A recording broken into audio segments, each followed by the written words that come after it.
Maawa kayo, Bade. Padaanin nyo kami, Bade. May dala kami bata, Bade. Bade. Padaanin nyo kami, Brad. Mundir. Ya, mas. Talaga nila tayo, Brad. Brad. Brad. Yun. Mga tol. Nasiyahan na kami mga tol kasi may narinig na kami mga aso dyan. Boses ng aso at naramdam na talaga namin na ito na po talaga yung ligtasan na makalabas kami dito sa bundok kasi maraming bandido yung iniiwasan namin. Yung iba ay pinaslang talaga namin kasi yun talaga yung mga humarang sa daan.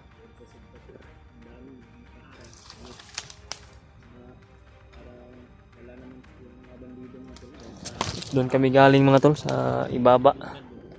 Doon banda malayo pa kami nang galing. Ito kami, dumating kami ni Bradley. At ang konsa ngayon kasi parang malapit na umulan. Anak ni Bradley oh. Yan. Wala pa kami nakita na dahon ng saging. Hindi kami pwede na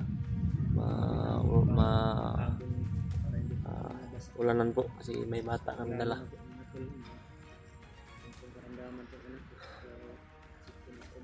Sana po talaga ay makalabas na kami sa daanan kasi dumito kasi kami dumaan talaga mga tol kasi may daan ba na nakita kami na daan parang Brad morning dalanan niya tos bayan Brad may daanan kasi mga tol sana abot namin doon baka sana may daanan na po kalabas na talaga kami dito kita kami ng mapagsilungan naawa talaga ako sa bata mga tol hindi naramdam talaga pero di na masyado na pansya okay na siya po mga tol di tulad nung isang araw na iyak siya ng iyak po hinahanap niya talaga yung kanyang ina ngayon parang hindi na naman siya ganon siguro yung mood niya na ganon kasi may dinaramdam siya kaya hinahanap niya palagi yung kanyang ina kailangan talaga siya ng pag-aaruga ng isang ina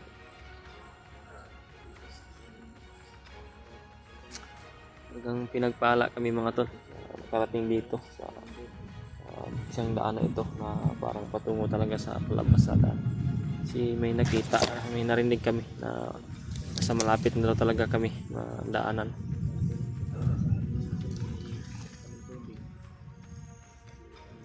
yun shout out ko po pala sila Mami Victoria especially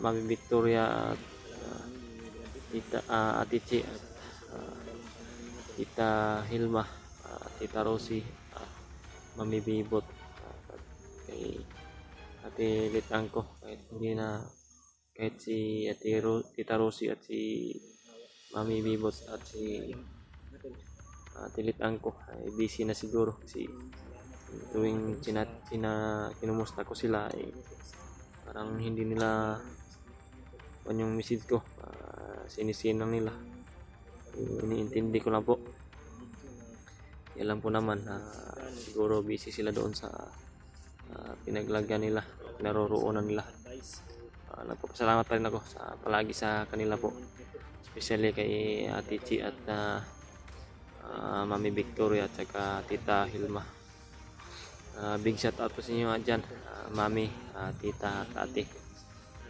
panalangin ko po kayo magdasal ko po kayo palagi dyan sa inyong kaligtasan at ilayo kayo sa disgrasya at sa kapahamakan po at sa mga sakit-sakit po sa mga pagsubok ay sana ay bigyan kayo ng pagsubok ng Panginoon ay magdasal ko po na inyong malalampasan at inyong magkakaya po Yun, big shout out sa inyo lahat po. We love you so much. Maraming salamat talaga sa suporta palagi. Sa mga silent viewers namin, salamat talaga sa buong sumuporta sa amin sa Team Pogi. Shout out po sa inyo lahat. Talagang mahal na mahal namin kayo. Salamat sa walang sawang pagsuporta sa amin. Yun na po. Dinadasal ko po ngayon, hinahangarin ko po ngayon namin ngayon. Sana makalabas kami dito. Ligtas po.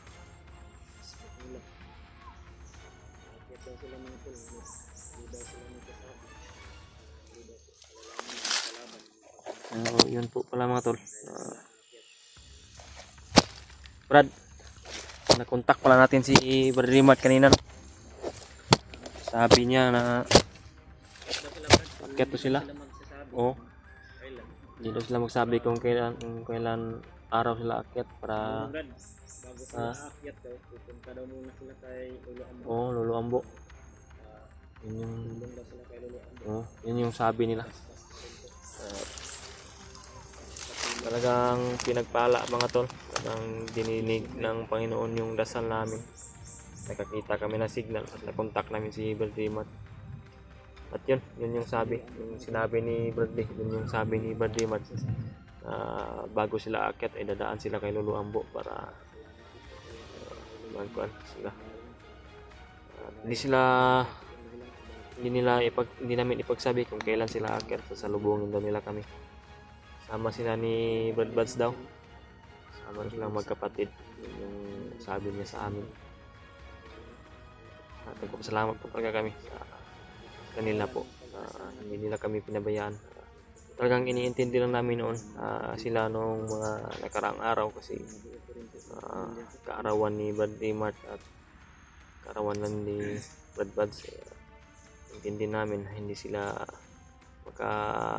sa amin, sa lubong sa amin agad kasi may kuwan din sila may kuwan din sila na dapat muna na unahin po. Pero sobrang nag-alala kasi talaga din po sila sa amin. Kita po sa kuwan ni Bradley Mart kanina na talagang nalungkot din siya sa mga nakita niya na video namin about ang gulo namin. Tinignan niya daw, kita niya po lahat yung sakripisyo at kuha namin yung paghihirap namin. Kitang-kita niya raw, sabi niya. Talagang salubungin nila kami. Hindi nila kami hayaan na dito na hindi sila magkasalubong sa amin mga tol. Talagang napakasaya po. I-share lang po namin para malaman nyo rin. Nakontak pala namin sila. Yan. Iiyak na naman yung anak ni Bradley. Parang nahanap niya na naman niya, Brad. May mga aso ba daw? Parang may aso doon banda. Siguro, Brad.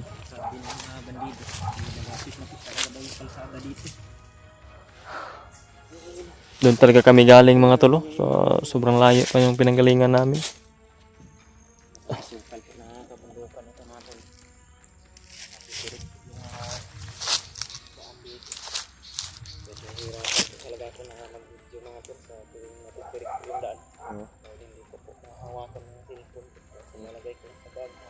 Tulungan ko rin si Bradley sa pag-tirik. Talagang nahihirapan kami mga tol. Brad, saan tayo?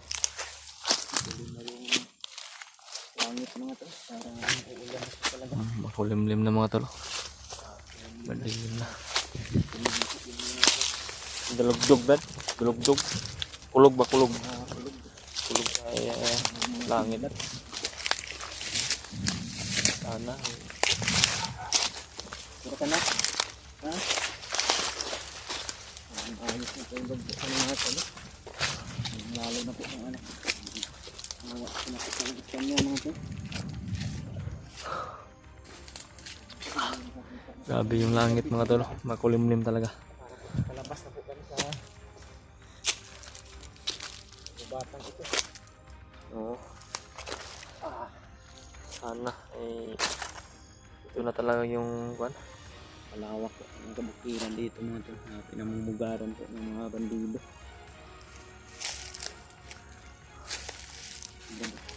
Ang talaga ito ng Ang malinis yung sa kaso do. ito ng kamadaan dito.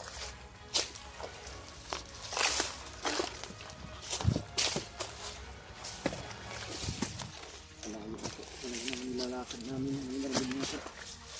Ngalay na yung paa ko. Kung sana sa kabila, yung nagdadaanan ng mga sasakyan kahapon. Yung napakarami naman po nang nakaharang kaya lumipat kami ng ibang pagdadaanan. Oo. Nabasihan lang po namin yung mga usapan ng mga bandido. Ito po yung ibang daan nila. Brad, daanan niya ba to? Pero parang matagal na walang dumadaan. Ha? Daan na. Oh. Yan mga tolo, ang daanan na ito. Parang walang dumadaan na motor dito. Ang wala oh. Parang karabaw na siguro dumadaan dito gan. Yan mga tol. Salamat at parang ito na talaga Brad. Daan na. Pero madamo yung paligid gan. Ha? Yan po mga tol. Saan tayo Brad? Diyan Brad o dito? Parang mas malinis dito bro. Ha? Magaan yung pakiramdam mo dyan? Dito siguro tayo. Parang dyan din yung kuhan ko. Nandyan yung mga tunog ng aso kanina eh. Yung mga parang bahay ng mga Dito parang sibilyan. iwan ko kung saan papunta to. Hindi natin alam. Nakita kami ng daan ni Brad. Iwan ko lang po kung meron ba itong patungo ng bayan. Ngunit, salamat ng kami nga po na dahil parang daan na naman ito kami. Makulimlim ng yung Madamo lang. Mga aso din Brad. yung aso Brad. Sa bandang Okay sana Brad kung bahay yan ng civilian Brad. pero huwag tayong kumpiyansa Brad. Baka kung mayroon mga kalaban dito, ihanda talaga Yung tayo. pakiramdam ko. O sige na, tara na. Dahan tayo. Tara, kaya iiyak na. Talaga itong anak ko mga tol. Brad. Hulog Brad. Bong. Salamat po. Ha?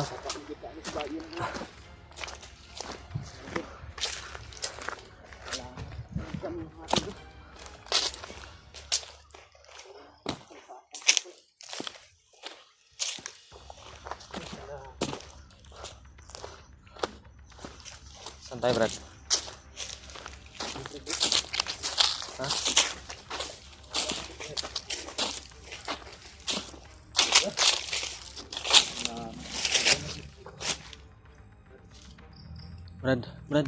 Brad. Aduh. Yan mga tol. Mga sibilyan lang ito, Brad. Ha? Usapan natin ito.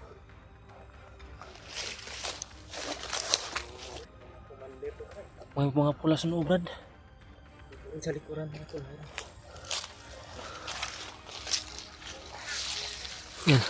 May tayo dito, Brad. Brad, kilala ko to Brad. Hindi butakan to, Brad. Si Commander Butakal Brad. Ano gagawin natin dito, Brad? Si Brado.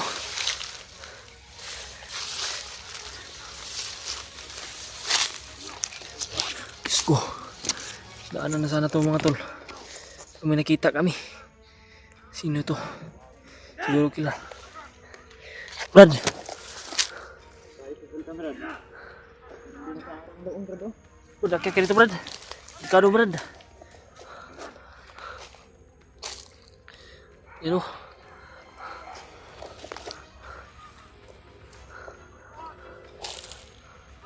Bade. Bade. Daan dito sa daanan niya, Bade. Dadaan lang kami Bade. Dadaan kami. May mga kalaban, Bade. Maawa kayo Bade. Padaanin nyo kami Bade. May dala kami bata Bade. Bade. Daanin niyo kami, Brad. Bagong buhay na kayo, Brad. Commander. Tama tayo sa pagbaba, Brad. Alam mo Commander, nakilala mo kami. Brad, huwag kang kwenta Brad. Sa Brad, ha? Wonder. Ya awas. Hindi talaga nila tayo, bro. Lapis lah, Brad. Brad.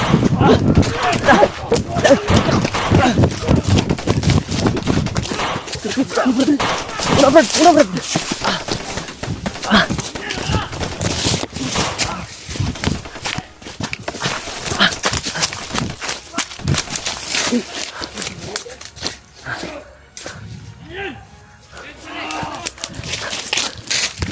Mga tol. Daanan na sana. Brad. Mata, Brad.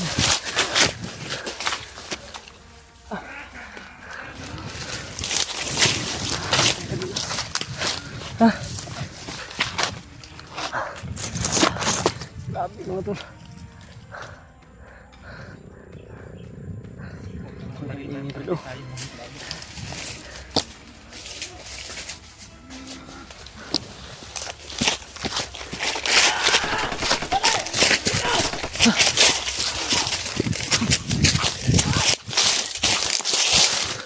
Brad, saya kulilong ka, Brad.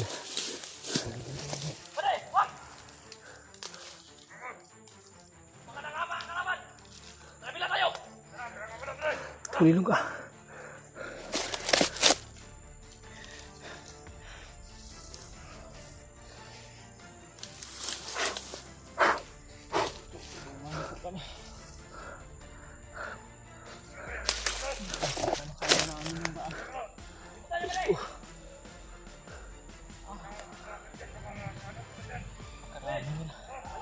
Daanan na sana.